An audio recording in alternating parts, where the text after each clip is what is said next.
أعوذ بالله من الشيطان الرجيم. بسم الله الرحمن الرحيم.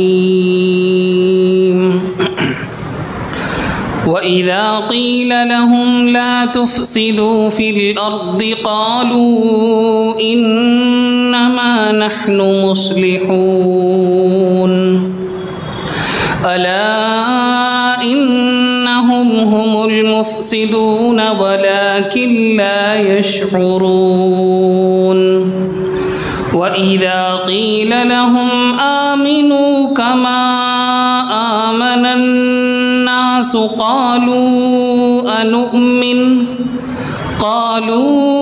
أنؤمن كما آمن السفهاء ألا إنهم هم السفهاء ولكن لا يعلمون.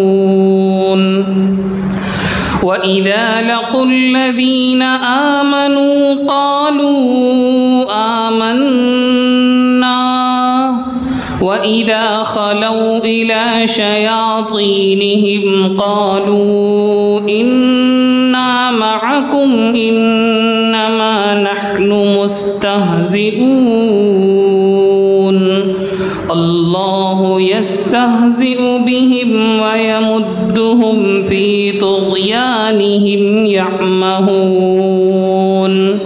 أولئك الذين اشتروا الضلالة بالهدى فما ربحت تجارتهم وما كانوا مهتدين. صدق الله العظيم.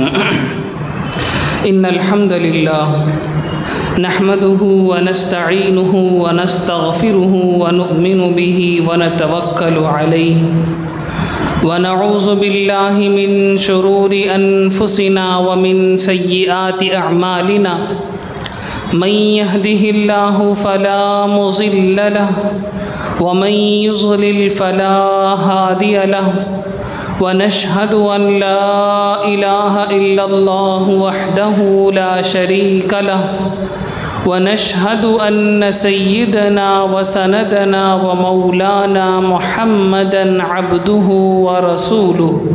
أما بعد، اللهم صل على سيدنا محمد وعلى آله وأصحابه أجمعين. سب قسم کی تعریفیں، بڑائی، کبریائی، وحدانیت صرف اور صرف اللہ وحدہ لا شریک لہ کے لائق ہے، اور بے شمار انگنت درود و سلام نازل ہو آقائے نامدار فخر موجودات سید الانبیاء شفیع المذنبین حضرت محمد الرسول اللہ صلی اللہ علیہ وسلم کی ذات مبارکہ پر، جن کو اللہ سبحانہ و تعالی نے سارے انسانوں کے جانب نبی بنا کر بھیجا۔ بزرگان محترم، جیسا کہ گزشتہ نشست میں ہم نے سورۃ البقرہ کی ان آیات پر تفصیلی نظر ڈالنے کی کوشش کی تھی جن میں اللہ سبحانہ و تعالی نے منافقین کے حوالے سے ان کی حالات اور ان کے اوپر اترنے والے عذابات کو ذکر فرمایا تھا، جس کا خلاصہ یہ تھا کہ اللہ سبحانہ و تعالی ان کے اس منافقت کی سزا کچھ یوں ارشاد فرمائی، فی قلوبہم مرض فزادہم اللہ مرضا، ان کے دلوں میں بیماری ہے اور اللہ رب العزت ان کی بیماری میں بڑھاوا کرتے ہیں، ان کی بیماری کو بڑھاتے ہیں۔ وَلَهُمْ عَذَابٌ أَلِيمٌ بِمَا كَانُوا يَكْذِبُونَ، اور ان کے لیے دردناک عذاب ہے کیونکہ وہ لوگ جھوٹ بولا کرتے ہیں۔ اس کی تفصیل ہم نے کل گزشتہ نشست میں دیکھی کہ اللہ رب العزت نے منافقین پر عذاب علیم، دردناک عذاب کی وجہ جھوٹ کو فرمایا، جھوٹ کو کیوں فرمایا اس پر بھی ہم نے گزشتہ نشست میں بڑی تفصیل سے گفتگو کی تھی کہ جھوٹ ہی ساری برائیوں کی جڑ ہے، جھوٹ ہی سارے خرابیوں کی اصل ہے۔ انسان کفر میں بھی جھوٹ بولتا ہے، نفاق میں بھی جھوٹ بولتا ہے۔ منافق اسے کہتے ہیں جو اپنے دل کے اندر ایک بات رکھے، زبان سے ایک بات کہے، اسی کو تو جھوٹ کہتے ہیں۔ اللہ سبحانہ و تعالیٰ نے جھوٹ کے تعلق سے فرمایا کہ ان منافقین کو جو سزا دی جائے گی اس کا اصل کاز، اس کا اصل سبب ان کا جھوٹ بولنا ہے، ان کا جھوٹ بولنا ہے۔ اس سے ہم اندازہ کر سکتے ہیں کہ جھوٹ کتنا سنگین جرم ہے، کتنا بدترین گناہ ہے۔ نبی پاک صلی اللہ علیہ وسلم نے بھی جھوٹ کی مذمت فرمائی ہے۔ احادیث میں جھوٹ کے تعلق سے اس پر اترنے والے عذابات کا ذکر فرمایا ہے۔ یہ گزشتہ نشست کی تفسیر کا کچھ خلاصہ ہے۔ آج جو ہم نے آیتیں پڑھی ہیں ان میں بھی اللہ رب العزت نے انہی منافقین کے احوال کو ذکر فرما رہے ہیں۔ جیسا کہ میں نے کہا دوسرے رکوع کے آخر تک اللہ رب العزت سورۃ البقرہ میں منافقین کی گندی عادتوں کو ذکر فرمائیں گے، ان کے گندے احوال کو ذکر فرمائیں گے اور اس پر اترنے والے عذابات کو ذکر فرمائیں گے۔ آیت ہے، اللہ فرماتے ہیں وَإِذَا قِيلَ لَهُمْ لَا تُفْسِدُوا فِي الْأَرْضِ قَالُوا إِنَّمَا نَحْنُ مُصْلِحُونَ، اور جب ان سے کہا جاتا، یعنی جب منافقین سے کہا جاتا کہ تم زمین میں فساد نہ مچاؤ تو وہ کہتے ہم تو اصلاح کرنے والے ہیں۔ الا انہم ہم المفسدون ولکن لا یشعرون، یاد رکھو یہی لوگ فساد مچانے والے ہیں لیکن انہیں احساس نہیں ہے۔ یہ منافقین کی ایک دوسری حالت کو اللہ رب العزت ذکر فرما رہے ہیں۔ منافقین سے جب کہا جاتا کہ تم لوگ یہ کیا کر رہے ہو، تم لوگ زمین میں فتنہ اور فساد مچانے کی کوشش کر رہے ہو، اپنے دل کے اندر کفر رکھتے ہو تو کھلم کھلا کفر کا اعتراف کرو، تم کہو کہ ہم رب العزت کو خدا نہیں مانتے، تم کھل کر کہو کہ ہم محمد الرسول اللہ صلی اللہ علیہ وسلم کو نبی نہیں مانتے، کافروں کی طرح بن جاؤ گے۔ تم یہ کیوں کرتے ہو کہ دل کے اندر کفر رکھتے ہو، مسلمانوں سے ملتے ہو تو اچھی طرح سے پیش آتے ہو، مسلمانوں سے ملتے ہو تو مسلمانوں جیسا طریقہ اختیار کرتے ہو، نمازوں میں شرکت کرتے ہو، جماعتوں میں آتے ہو، صحابہ کی مجلسوں میں بیٹھتے ہو، یہاں کی باتوں کو سن کر کافروں تک پہنچاتے ہو، مسلمانوں کی پرائیویٹ میٹنگ میں بیٹھتے ہو اور وہاں سے باتیں پک کر کے کافروں کو پہنچاتے ہو۔ تم زمین میں فتنہ اور فساد کیوں مچا رہے ہیں؟ جب ان سے یہ کہا جاتا تو وہ لوگ جواب میں کہتے کہ نہ، ہم تو فتنہ نہیں مچاتے، ہم تو فساد نہیں کرتے، ہم اصلاح کرنے والے ہیں، ہم لوگوں میں اچھائیاں بانٹتے ہیں۔ اللہ سبحانہ و تعالیٰ فرماتے ہیں نہیں، یہ لوگ جھوٹ بولتے ہیں، یہی لوگ اصل میں فتنہ مچا رہے ہیں، لیکن انہیں اس بات کا بھی احساس نہیں ہے کہ یہ لوگ فتنہ مچا رہے ہیں، انہیں اس بات کا بھی احساس نہیں ہے کہ ان لوگوں کے اعمال کی وجہ سے، ان کے کرتوتوں کی وجہ سے زمین میں فتنہ پھیل رہا ہے۔ یہ گویا کہ منافقین کی بدترین عادت تھی، غلیظ ترین عادت تھی کہ وہ لوگ ایسے کام کرتے تھے جس سے زمین میں فتنہ مچ جاتا تھا، جس سے سوسائٹی میں فساد پھیل جاتا تھا۔ اللہ رب العزت نے فتنے کو موت سے، قتل سے زیادہ سخت فرمایا ہے۔ قرآن مجید میں اللہ رب العزت نے فرمایا الفتنۃ اشد من القتل، فتنہ مچانا، فساد پھیلانا، امن کو ختم کرنا، سکون اور چین میں دراڑیں ڈالنا، یہ اصل میں قتل کرنے سے زیادہ مصیبت والا کام ہے۔ قتل کر دینے سے، مرڈر کر دینے سے زیادہ مصیبت یہ فتنہ مچانے والا کام ہے۔ تو فتنہ مچانا اسلام اس کی قطعاً اجازت نہیں دیتا کہ جس جگہ سکون اور چین ہو، امن ہو، وہاں فتنے پھیلانے والے کام کیے جائیں، وہاں فتنہ مچانے والے کام کیے جائیں۔ اسلام قطعاً اس کی اجازت نہیں دیتا۔ بہرحال آیت میں اللہ رب العزت فرما رہے ہیں کہ یہ لوگ تو کہتے ہیں کہ ہم اصلاح کر رہے ہیں، یہ لوگ تو اپنی زبان سے کہتے ہیں کہ ہم فساد نہیں مچا رہے، ہم فتنہ نہیں پھیلا رہے ہیں، لیکن اللہ فرماتے ہیں یہی لوگ فتنہ مچا رہے ہیں، یہی لوگ فساد مچا رہے ہیں، انہی لوگوں کے ذریعے سے امت میں فساد پھیل رہا ہے۔ اس آیت سے دو باتیں بہت وضاحت کے ساتھ ہمیں سمجھنی چاہیے۔ پہلی بات یہ ہے کہ ان منافقین کے حرکات سے فتنہ پیدا ہو رہا ہے، وہ ان کو بھی معلوم نہیں، مسلمانوں کو بھی اس کا اندازہ نہیں ہو رہا، لیکن اللہ فرما رہے ہیں کہ ان لوگوں کے اعمال سے فتنہ مچ رہا ہے، فساد پھیل رہا ہے۔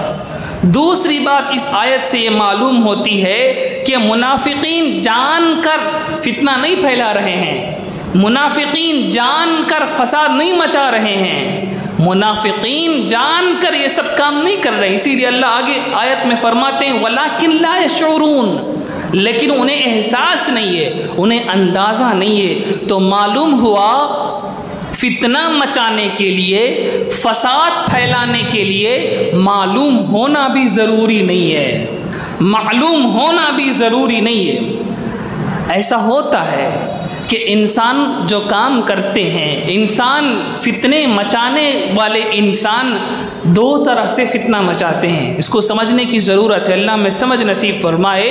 بعض وہ کام ہیں جس کو سب لوگ فتنہ سمجھتے ہیں، چوری کرنا، قتل کرنا، غارت گری کرنا، ڈاکہ ڈالنا، مظلوموں کو دھمکانا، ڈرانا، کمزوروں کے اوپر اپنا چلانا، یہ سب فتنے والے کام ہیں، یہ دکھنے میں آتے ہیں، کرنے والے کو خود معلوم ہے۔ کسی چور کو پکڑ کر آپ پوچھیں کہ چوری کرنا اچھی چیز ہے یا بری چیز ہے، وہ صاف طور پر کہے گا کہ چوری کرنا بری چیز ہے، قتل کرنا بری چیز ہے، ڈاکہ ڈالنا بری چیز ہے۔ یہ ایسا فتنہ ہے جس کا فتنہ ہونا خود کرنے والا بھی مانتا ہے اور عام لوگ بھی مانتے ہیں، یعنی یہ ایکسیپٹیبل ہے، پوری سوسائٹی، پورا معاشرہ اس کو فتنہ سمجھتا ہے۔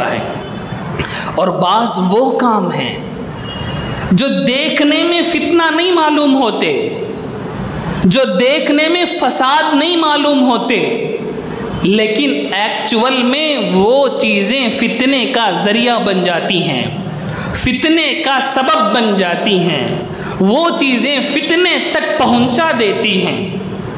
اور اللہ رب العزت اسی بات کو اس آیت میں ارشاد فرما رہے ہیں۔ اس کو مثال سے ہم سمجھیں، یہ بہت اہم بات ہے، آج کے حالات کے عین مطابق ہے۔ بے حیائی، ننگا پن، یہ دیکھنے میں فتنہ نہیں معلوم ہوتا۔ آپ سوسائٹی میں جا کر دیکھیں، میں مسلمانوں کی صرف بات نہیں کر رہا، پورے انسانوں کی بات کر رہا ہوں۔ اگر آپ ایک سیکولر ذہن کے انسان سے پوچھیں کہ عورتیں چھوٹے کپڑے پہنے، تنگ اور ٹائٹ قسم کے کپڑے پہنے، یہ صحیح ہے یا نہیں، تو وہ یہی کہے گا کہ اس کا اپنی چوائس ہے، وہ اپنی چوائس پر عمل کر سکتی ہے، وہ چاہے تنگ کپڑے پہنے، چاہے چھوٹے کپڑے پہنے، اس سے کوئی فرق نہیں پڑتا۔ ایک عام انسان اس کو فتنہ نہیں سمجھتا ہے، ایک سیکولر ذہن کا انسان اس کو فتنہ نہیں سمجھتا ہے، لیکن اسلام اسے فتنہ مانتا ہے۔ اسلام عورت کے ذمے یہ ضروری قرار دیتا ہے کہ وہ ڈھیلے ڈھالے کپڑے پہنے، وہ اپنے آپ کو چھپائے، وہ حجاب میں رہے، وہ اپنے آپ کا پردہ کرے۔ تو میرے بھائیوں، ایک چیز ایسی ہے جسے سیکولر ذہن کا انسان، ایک عام انسان فتنہ نہیں سمجھتا ہے، لیکن اللہ رب العزت اسے فتنہ قرار دیتے ہیں۔ ایک اور مثال لیں، سود لینا، وڈی لینا اور دینا، پوری دنیا اس کو ایکسیپٹ کرتی ہے، پوری دنیا اس کو مانتی ہے، پورا بینکنگ سسٹم ٹکا ہوا ہے وہ سود کے نظام پر۔ وہ وڈی کے نظام پر پورا بینکنگ سسٹم ٹکا ہوا ہے، سارے انسان بینک میں اکاؤنٹ رکھتے ہیں، سود کا ذریعے سے وہاں کی تجارتیں ہوتی ہیں۔ آپ دنیا سے پوچھیں کہ سود اچھی چیز ہے یا بری چیز ہے، دنیا کا عام انسان سود کو برا نہیں سمجھتا، سود کو فتنہ نہیں سمجھتا، سود کے اندر کوئی خرابی اسے نہیں دکھتی، لیکن اللہ رب العزت سود کی مذمت فرماتے ہیں۔ اللہ رب العزت قرآن میں فرماتے ہیں کہ جو سود لے گا یا دے گا وہ اللہ رب العزت سے ڈائریکٹ لڑائی لڑنے والا ہے، ڈائریکٹ جنگ کرنے والا ہے۔ اللہ کے نبی علیہ السلام حدیث میں فرماتے ہیں جو 1 روپیہ سونے سود کا لے گا اس کی مثال ایسی ہے کہ وہ اپنی سگی ماں سے 36 مرتبہ زنا کرے۔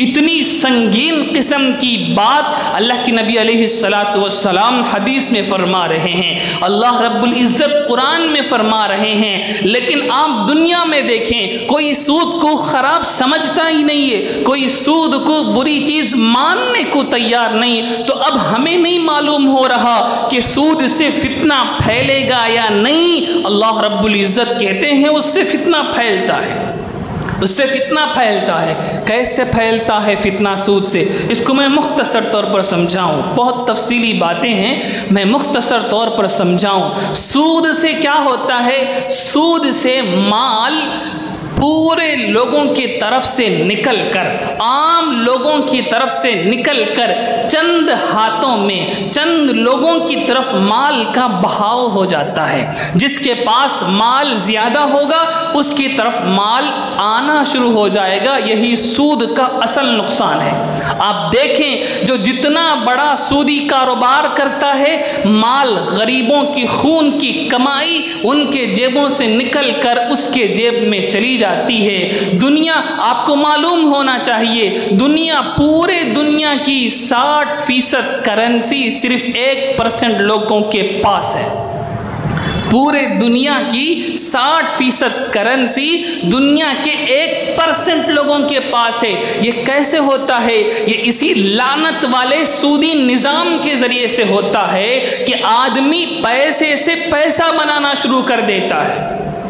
اسلام پیسے سے پیسہ بنانے کو ناجائز کہتا ہے۔ اسلام کہتا ہے کہ پیسے سے پیسے کے ذریعے سے پیسہ نہیں بنا سکتے، پیسے پر محنت لگاؤ، محنت سے پیسہ کماؤ، یہ حلال ہے، یہ تجارت ہے، یہ کاروبار ہے، یہ دھندا ہے۔ پیسے سے بغیر محنت کے پیسے جمع کیے جائیں یہ حرام ہے، یہی سود ہے، یہی وڈی ہے۔ شریعت اسلامیہ اس کو منع کرتی ہے۔ کیلا یکون دولتم بین الاغنیاء منکم، اللہ رب العزت سود کی وجہ بیان فرما رہے ہیں کہ وجہ یہ ہے کہ سود سے پورے لوگوں کی کمائی، غریب طبقے کی کمائی اور مڈل کلاس کی کمائی گھوم گھوم کر مالداروں کے پاس چلی جاتی ہے۔ کیپٹل جن کے پاس زیادہ ہے ان کی طرف جانا شروع ہو جاتی ہے، اور اس سے پورا نظام عالم بیٹھ جائے گا، ٹھپ ہو جائے گا۔ اللہ رب العزت نے اس لیے سود سے منع فرمایا، یہ وجہ تھی۔ اب معلوم ہوا سود واقعتاً فتنے کا سبب ہے۔ ہم دیکھ رہے ہیں آج کی دنیا میں جو مالدار ہے وہ مالدار ہوتا جا رہا ہے، جو فقیر ہے وہ فقیر تر ہوتا جا رہا ہے۔ آج وہ کون سا فقیر تھا جو نچلے درجے میں ہو اور اس نے سودی کاروبار کیا ہو اور پھر بھی وہ مالدار ہو گیا ہو؟ ایسے ایک فقیر کی مثال ہم نہیں دے سکتے، ایک غریب کی مثال نہیں دے سکتے کہ وہ نہایت غریب تھا، سودی کاروبار میں سودی قرضوں میں پڑا اور مالدار ہو گیا۔ ایک مثال ہم نہیں پیش کر سکتے۔ کیوں نہیں پیش کر سکتے؟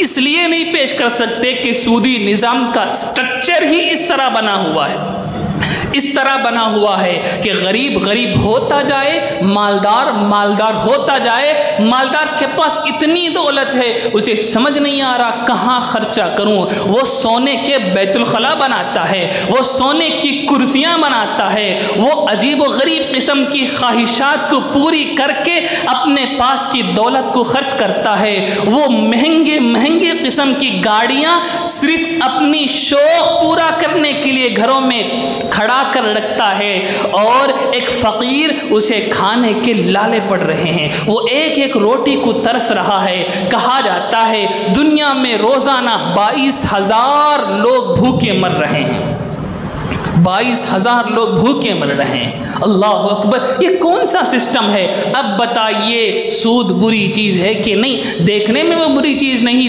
نظر نہیں آ رہی، سود لینے والا بھی کہتا ہے، دینے والا بھی کہتا ہے میں راضی ہو کر دے رہا ہوں، میں خوش ہو کر دے رہا ہوں، میں اس کی رضامندی کے ساتھ لے رہا ہوں۔ اللہ رب العزت فرماتے ہیں سود لینا اللہ رب العزت سے لڑائی کے برابر ہے۔ کیوں فرما رہے ہیں؟ اس لیے کہ یہ دیکھنے میں فتنہ نہیں ہے، حقیقت میں یہ فتنے کی جڑ ہے، حقیقت میں یہ فتنے کی جڑ ہے۔ اب آئیے بے حیائی کی طرف۔ بے حیائی کی مثال میں نے دی ہے، دنیا اس کو پروموٹ کرتی ہے، کہتی ہے عورتیں آزاد ہیں، عورتیں اپنے اختیار پر چل سکتی ہیں، عورتیں جو چاہے کرے، مردوں کو کہو وہ اپنی نگاہیں نیچی کریں۔ کہا جاتا ہے کہ عورتوں پر پردے کیوں ڈالے جاتے ہیں؟ مرد اگر بری نگاہ سے دیکھتے ہیں تو مرد کو سمجھاؤ وہ اپنی نگاہ نیچی رکھے۔ اللہ اکبر، فیمنزم کے نام پر کیا کچھ ہو رہا ہے دنیا میں ہم جانتے ہیں۔ اللہ رب العزت فرماتے ہیں عورت کو اس کا حق ہے، لیکن عورت بے حیائی نہیں کر سکتی، وہ بے پردگی کے ساتھ نہیں آ سکتی۔ ذرا تصور کر کے دیکھیں، ذرا تصور کر کے دیکھیں، نبی پاک صلی اللہ علیہ وسلم کی سیرت کا مطالعہ کر کے دیکھیں۔ آقا علیہ السلام فرما گئے تھے ایسا زمانہ آئے گا کہ ایک عورت یمن کے کسی علاقے سے نکلے گی اور وہ کعبۃ اللہ تک آئے گی، طواف کرے گی، حج کرے گی اور واپس اپنے شہر جائے گی، اس کو چھیڑنے والا کوئی نہیں ہوگا، اس کے ساتھ بدتمیزی کرنے والا کوئی نہیں ہوگا۔ فاروق اعظم رضی اللہ تعالی عنہ کی زمانے خلافت کا مطالعہ کر کے دیکھیں، وہاں عورتوں کو اسی طرح کی حفاظت ملی تھی، وہاں عورتوں کو اسی طرح کا سکون ملا تھا، وہاں کوئی لونڈا ایسا نہیں تھا جو عورت پر بری نظر ڈالے، بری نگاہ ڈالے، اس کی آبرو ریزی کرے۔ آج کی دنیا بتائے ہمیں کہ وہ کون سا زمانہ ہے۔ اسلام نے صرف کہا نہیں کر کے دکھایا، اور تم سیکولرزم کی بات کرتے ہو، عورتوں کو آزادی کی بات کرتے ہو، عورتوں کو ننگے ناچنے کی اجازت دیتے ہو، اس کو پروموٹ کرتے ہو، ہر جگہ عورتوں کو لا کر اتارا گیا، گھروں سے نکال کر بازاروں میں لایا گیا، دفتروں میں لایا گیا، نوکریوں میں بھیجا گیا، عورت ذلیل ہوئی، عورت رسوا ہوئی، اس کی عزت پر حملہ ہوا، اس کی حیثیت پر حملہ ہوا۔ اللہ کے نبی نے عورت کو عزت دی، اس عورت کو عزت دی جس کے پیدا ہونے پر جاہلیت کے زمانے میں اسے زندہ دفن کیا جاتا تھا۔ اللہ کے نبی علیہ السلام نے آ کر عورت کو اس کی اہمیت، اس کی عظمت دی، فرمایا اگر عورت ماں ہے اس کے قدموں تلے جنت ہے، اگر عورت بیٹی ہے آقا نے فرمایا جس کو بیٹی دی جائے وہ اس کی صحیح تربیت کرے وہ اسے آگ سے بچائے گی، اگر عورت بیوی ہے آقا نے فرمایا تم میں بہتر وہ ہے جو اپنے بیوی کے پاس بہتر ہو۔ یہ عظمت ہم نے کہیں اور نہیں دیکھی عورت کی۔ اسلام نے عورت کو گھر کے اندر رکھا لیکن گھر کی ملکہ بنایا، گھر کی رانی بنایا، اسے وہ عزت دی، اسے وہ اہمیت دی کہ پورے لوگ اسے بہن کی نظر سے، اسے اچھی نظر سے دیکھنے لگے۔ اور آج تم نے عورتوں کو ننگا نچوایا، ان کے کپڑوں کو کم کیا، ان کے کپڑوں کو چست کیا، فیشن کے نام پر گلی گلی کوچے کوچے اس کے بدن کے ایک ایک حصے کو نیلام کیا۔ نتیجہ کیا ہے؟ آج دنیا میں عورت جتنی مظلوم ہے کبھی اتنی مظلوم نہیں تھی۔ آج عورت کو عزت دی جا رہی ہے، اس عزت کے پیچھے اپنی ہوس کو پورا کیا جا رہا ہے، اپنی خواہشات کو پورا کیا جا رہا ہے، اس کے ایک ایک حصے کو بازار میں لا کر بیچا جا رہا ہے۔ نتیجہ کیا ہوا؟ نوجوان بچے برباد ہو رہے ہیں، نوجوان لڑکے ہوس کے بھینٹ چڑھ رہے ہیں، نوجوان لڑکیوں کی زندگیاں تباہ ہو گئی ہیں۔ یہ فتنہ نہیں تو اور کیا ہے؟ یہ فتنہ نہیں تو اور کیا ہے؟ اب معلوم ہوا بے حیائی، سیکولر لوگ اسے بے حیائی کو بے حیائی نہ مانے، لیکن وہ فتنہ ہے، وہ فتنہ ہے۔ اب بتاؤ، دنیا کی طاقت لگی ہوئی ہے عورت کو سیفٹی دی جائے، عورت کو حفاظت کیا جائے، عورت کی عزت کی حفاظت کی جائے، قانون بنائے جا رہے ہیں، کروڑوں روپے خرچ ہو رہے ہیں، پارلیمنٹوں میں ڈسکس ہو رہا ہے کون سا قانون لایا جائے، کیسا قانون لایا جائے، اس کے اوپر انتظامیہ لگی ہوئی ہے، اس قانون کو چلانے کے لیے سینکڑوں طرح کے ادارے قائم ہو گئے ہیں، سب کچھ ہو رہا ہے۔ جرم کم ہوا؟ نہیں کم ہوا۔ چوری کم ہوئی؟ نہیں کم ہوئی۔ ڈاکہ کم ہوا؟ نہیں کم ہوا۔ مظلوموں پر ظلم کم ہوا؟ نہیں کم ہوا۔ نبی پاک صلی اللہ علیہ وسلم کی زندگی کا مطالعہ کر کے دیکھیں، 23 سال کی مختصر سی زندگی، 23 ایئرز دیکھتے دیکھتے گزر جاتے ہیں۔ اس مختصر سی مدت میں آقا نے نظام نافذ کر کے دکھایا۔ وہاں فرمایا گورے کو کالے پر، کالے کو گورے پر، فلانے کو فلانے پر کوئی عزت نہیں، کوئی فضیلت نہیں، فضیلت تقوی کی بنیاد پر ہوگی۔ دنیا جنت بن گئی، دنیا جنت بن گئی، دنیا جنت بن گئی۔ دنیا نے اپنے آنکھوں سے دیکھا میرے بھائیوں۔ اسی لیے اللہ رب العزت نے اس آیت پاک میں بہت وضاحت کے ساتھ فرما دیا، صلاح اور فساد، اچھائی اور برائی، نیکی اور بدی کا ڈیفینیشن، اس کو ڈیسائیڈ انسان نہیں کر سکتا، انسان نہیں کر سکتا کہ یہ چیز اچھی ہے، یہ چیز بری ہے، یہ چیز اچھی ہے، یہ چیز بری ہے۔ انسان کے اندر اس کی صلاحیت ہی نہیں ہے۔ نماز اچھی ہے یا بری ہے اگر اللہ نے نہیں فرمایا ہوتا ہمیں معلوم ہی نہیں ہوتا۔ روزہ اچھی چیز ہے یا بری چیز ہے اللہ نے نہیں فرمایا ہوتا ہمیں معلوم ہی نہیں ہوتا۔ سود اچھی چیز ہے یا بری چیز ہے اللہ نے نہیں فرمایا ہوتا ہمیں معلوم ہی نہیں ہوتا۔ اللہ نے فرمایا، اللہ نے ڈیسائیڈ کیا یہ اچھی چیز ہے، یہ بری چیز ہے، اس کو کرنا چاہیے، اس کو نہیں کرنا چاہیے۔ یہی بات اللہ رب العزت اس آیت میں فرما رہے ہیں کہ یہ لوگ ایسے کام کر رہے ہیں جن سے فتنہ اور فساد پھیل رہا ہے، انہیں معلوم ہی نہیں ہے کہ اس سے فتنہ اور فساد پھیل رہا ہے۔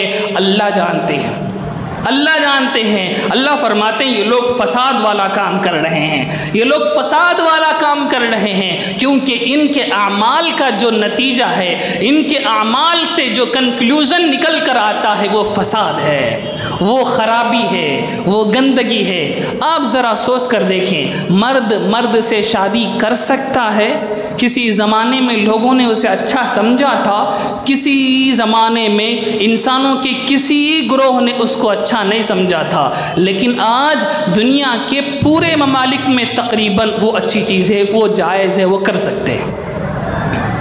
ایک مرد ایک عورت کے ساتھ چاہے وہ شادی شدہ ہو تعلق رکھ سکتا ہے۔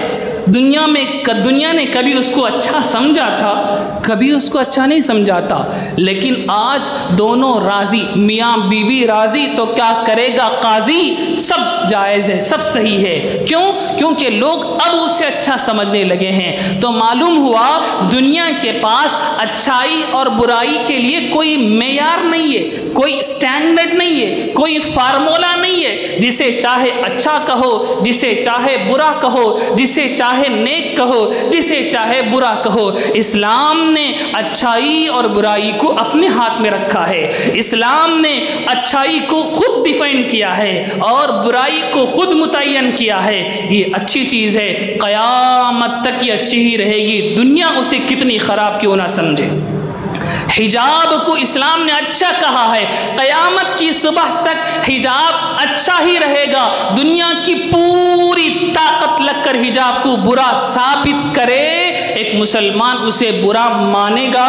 ہرگز نہیں مانے گا۔ سود کو، زنا کو اسلام نے برا کہا ہے، قیامت کی صبح تک سود اور زنا برا ہی ہے۔ دنیا کی پوری طاقت مل کر اسے اچھا پروو کر دے، ایک مسلمان اسے اچھا نہیں مانے گا۔ اچھا نہیں مانے گا۔ یہی وجہ ہے میرے بھائیوں، نبی پاک صلی اللہ علیہ وسلم کے زمانے میں اتنے کورٹ نہیں تھے، اتنے کچہریاں نہیں تھے، اتنے پولیس والے نہیں تھے، اتنے CID اور CBI کے لوگ نہیں تھے۔ اس کے باوجود جرم نہیں ہوتا تھا، غلطیاں نہیں ہوتی تھی، لوگوں کے مال محفوظ تھے، لوگوں کی عزت محفوظ تھی، لوگوں کی جائیداد محفوظ تھی۔ کیوں؟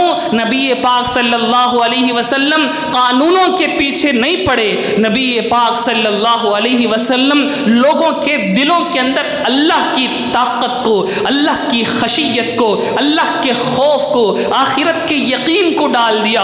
اب کسی انسان کے اندر یہ جرأت ہی نہیں تھی، وہ گناہ کرنے بھی جائے اللہ دیکھ رہے ہیں، کل قیامت کے دن اللہ سوال کریں گے۔ یہ دو چیزیں اس کی گردن پکڑ کر اسے گناہ کرنے سے باز رکھتی تھی، اور آج دنیا نے اس کو ختم کیا، دنیا نے اس کو اٹھا دیا۔ نتیجہ کیا ہے؟ کوئی دیکھنے والا نہیں، کوئی سننے والا نہیں۔ اگر حکومت اور قانون کی پکڑ میں نہ آئے تو پھر وہ سب کچھ گندگیاں کرتا ہے، پھر وہ سب کچھ خرابیاں کرتا ہے۔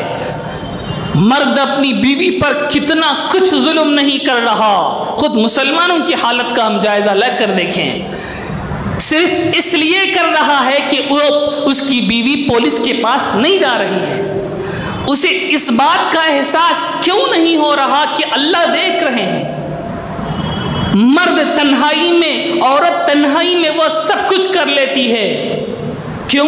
کیونکہ وہ کسی کے سامنے نہیں ہے، وہ CCTV کیمرے کے سامنے نہیں ہے، اس کو کوئی پولیس والا دیکھ نہیں رہا، وہ سب کچھ کر رہا ہے۔ لیکن ایک مسلمان اگر اس کا استحضار یہ ہو جائے کہ اللہ اسے دیکھ رہے ہیں، اللہ اسے دیکھ رہے ہیں، کل قیامت کے دن اسے پوچھیں گے، تو پھر کون سا مسلمان ہوگا جو گھر کے اندر کے کمرے میں بھی گناہ کرے؟ اللہ اکبر۔ وہ بند اللہ کے نبی علیہ السلام نے لگایا، وہ اصل چیز تھی کہ جہاں سے گندگیاں آ رہی ہیں اس کے اصل سورس پر آقا علیہ السلام نے بند لگایا تھا، اور آج دنیا اس گندگی کے دہانے پر کھڑی ہو کر اسے روکنے کی کوشش کر رہی ہے۔ جیسے کسی پائپ لائن سے بہت زور سے پانی آ رہا ہو تو عقل مندی یہ ہے کہ اس پائپ لائن کے اصل منبع کو، جہاں سے وہ پائپ لائن آ رہا ہے وہاں اس کو لاک کیا جائے، اس کو چھوڑ کر اگر پائپ کے دہانے پر ہاتھ رکھ کر، پائپ کے منہ پر ہاتھ رکھ کر پانی کو روکا جائے گا تو اتنی آسانی سے پانی نہیں رکے گا۔ اس کا فورس، اس کی طاقت اس پورے روک کو توڑ کر باہر نکل جائے گی، اور آج یہی ہو رہا ہے۔ گناہوں کی اصل چیز کو نہیں روکا گیا۔ اللہ نے فرمایا وَلَا تَقْرَبُوا الزِّنَا إِنَّهُ كَانَ فَاحِشَةً، اللہ نے فرمایا زنا کے قریب بھی نہ جاؤ، وہ بے حیائی ہے۔ اللہ نے یہ نہیں فرمایا زنا مت کرو، زنا کے قریب بھی نہ جاؤ، کیونکہ قریب جائے گا تو پھر زنا کر بیٹھے گا۔ قریب ہی مت جا، قریب نہ جانے کا مطلب ہے بری نگاہ سے نہ دیکھو، برا نہ سوچو، برائی کی کاموں میں ملوث نہ ہو، تو پھر تم زنا سے بچ جاؤ گے۔ اللہ اکبر۔ کتنا پیارا طریقہ اسلام نے ہمیں دیا، کتنا عمدہ سلیوشن اسلام نے پیش کیا، اور دنیا نے اس کو نہیں سمجھا۔ ضد کی وجہ سے یا ہٹ دھرمی کی وجہ سے، یا اس میں ہماری غلطی ہے کہ ہم نے دنیا کے سامنے صحیح معنوں میں اسلام کو پیش نہیں کیا۔ جیسے میں نے کہا، اپنے گھروں کے احوال درست نہیں ہیں، گھروں کے اندر لڑائی جھگڑوں کے انبار ہیں، میاں بیوی کے درمیان لڑائی جھگڑے، ساس بہو کے درمیان لڑائی جھگڑے، کیا کیا جھگڑے ہیں، کس کس طرح کے جھگڑے ہیں۔ کیوں ہو رہے ہیں؟ اس لیے ہو رہے ہیں کہ انہیں احساس نہیں کہ اللہ دیکھ رہے ہیں، اللہ کو معلوم ہے یہاں کون ظالم ہے، کون مظلوم ہے،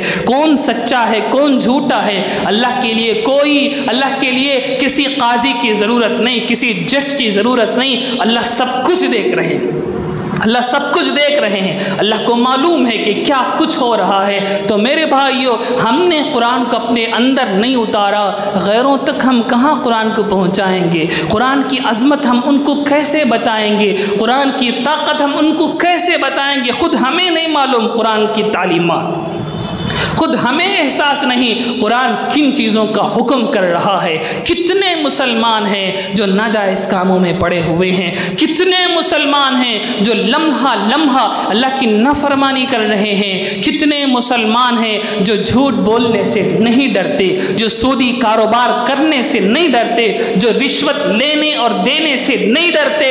کتنے مسلمان، کتنے مسلمان، کتنے مسلمان۔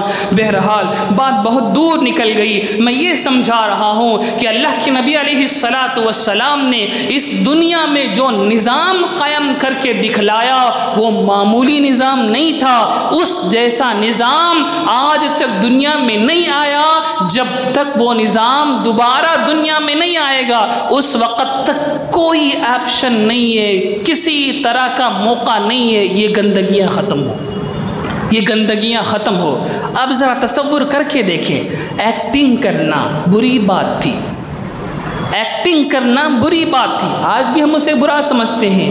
جب کوئی بچہ چھٹی لینے کے لیے پیٹ کے درد کا بہانہ بناتا ہے تو استاد اسے ڈانٹتا ہے کہ ایکٹنگ کرتا ہے، ایکٹنگ کرتا ہے۔ استاد اس ایکٹنگ پر ناراض ہوتا ہے کیونکہ ایکٹنگ کرنا جھوٹ ہے، ایکٹنگ کرنا بری چیز ہے۔ لیکن آج اسی ایکٹنگ کو ایک فن بنا دیا گیا، ایک آرٹ بنا دیا گیا، اور اس آرٹ کی بنیاد پر چند لوگ کتنی مال و دولت اکٹھا کر رہے ہیں، تصور سے باہر ہے، تصور سے باہر ہے۔ نقالی کرنا، ایکٹنگ کرنا یہ بندروں والا کام تھا، یہ بدترین لوگوں کا کام تھا۔ لیکن آج مسلمان ان ایکٹروں کے پیچھے کتنے پڑے ہوئے ہیں، اس کو ہم سمجھ کیوں نہیں پا رہے ہیں؟ یہی فساد ہے، یہی فتنہ ہے۔ لوگوں کو اصلی چیز سے ہٹا کر نقلی چیزوں میں، ڈپلیکیٹ چیزوں میں لگایا گیا اور اس کے ذریعے سے اپنے جیبوں کو بھرا گیا، اور نتیجہ ہم دیکھتے ہیں، نتیجہ ہم دیکھتے ہیں۔ یہی وجہ ہے میرے بھائیو۔ ایک اور مثال لیں، میں حالات کی بات جب کرنے لگا ہوں مجھے کہنے دیجئے کرکٹ کی مصیبت میں کون نہیں پھنسا ہوا ہے؟ ذرا سوچیں اس سے میرا فائدہ کیا ہے، میرے گھر والوں کا فائدہ کیا ہے، میری سوسائٹی کا فائدہ کیا ہے؟ ایک پیسے کا فائدہ نہیں، لیکن جوان، بوڑھا، مرد، عورت، ہر قسم کے لوگ اس مصیبت میں پھیلے ہوئے ہیں۔ ہم اسے فتنہ کہتے ہیں، لوگوں کو سمجھ نہیں آ رہا یہ فتنہ کیسے ہو گیا، یہ فساد کیسے ہو گیا۔ آپ کو نہیں معلوم اس کی ایک ایک بال کے پیچھے کروڑوں کی کمائی ہوتی، کروڑوں کی کمائی ہوتی۔ یہ فتنہ نہیں تو اور کیا ہے؟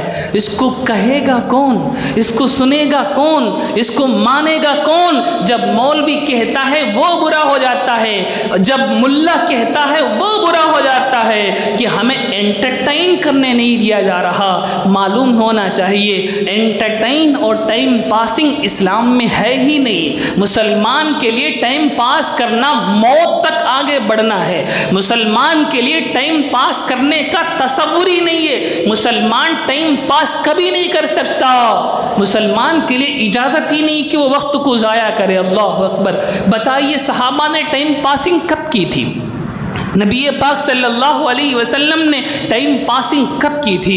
ہم نے تو اپنے بزرگوں کی زندگی میں پڑھا ہے کہ جب انہیں اپنا قلم چھیلنے کا موقع ہوتا، لکھتے لکھتے جب قلم ٹوٹ جاتا، لکڑی کا قلم ہوتا تھا، اس کو چھیلنے کا موقع ہوتا تو وہ اس موقع کو بھی ضائع نہیں کرتے تھے، اس وقت ذکر شروع کر دیتے تھے۔ سبحان اللہ، اس وقت ذکر شروع کر دیتے تھے تاکہ وہ چھیلنے کا وقت بھی برباد نہ جائے، حالانکہ وہ کام کر رہے ہیں، حالانکہ وہ کام کر رہے ہیں۔ اللہ اکبر، اللہ اکبر۔ تصور کیجئے یہ وہ قوم ہے، یہ مسلمان وہ قوم ہے جس کے باپ داداؤں نے اپنی زندگیاں اس طرح گزاری ہیں، اس طرح گزاری ہیں۔ ایک ایک لمحہ، ایک ایک لمحہ روٹی کے ساتھ، روٹی کو کھاتے نہیں تھے، ستو کھا لیتے تھے، صرف اس لیے کہ روٹی کو چبانے میں وقت لگتا ہے، ستو کو نگلنے میں وقت نہیں لگتا۔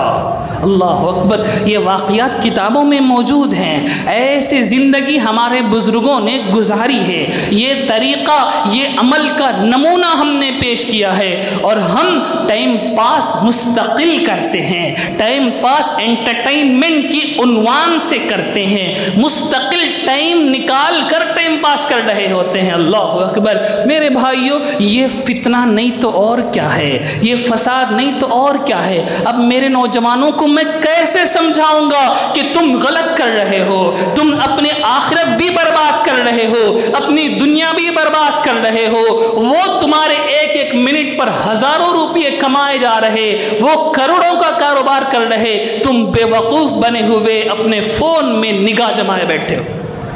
اللہ اکبر۔ اب بتائیے، اسلام نے اس کو فتنہ کہا ہے تو چپ یوں ہی نہیں کہا، یوں ہی نہیں کہا، اتنی خرابیاں اس کے اندر موجود ہیں۔ تو میرے بھائیوں، یہاں سے ایک پوائنٹ تو بہت کلیئر سمجھ میں آ گیا کہ اچھائی اور برائی انسان ڈیسائیڈ نہیں کر سکتا، اچھائی اور برائی کو انسان متعین نہیں کر سکتا۔ کوئی چیز دیکھنے میں کتنی سندر کیوں نہ ہو، وہ گناہ ہے اگر اسلام نے اسے اجازت نہیں دی ہے۔ مثال سمجھیں، جمعہ کے دن پانی نہا کر، دھو کر، عطر لگا کر، اچھے کپڑے پہن کر مسجد میں آتے ہیں اور صرف 2 رکعت پڑھنا ہے۔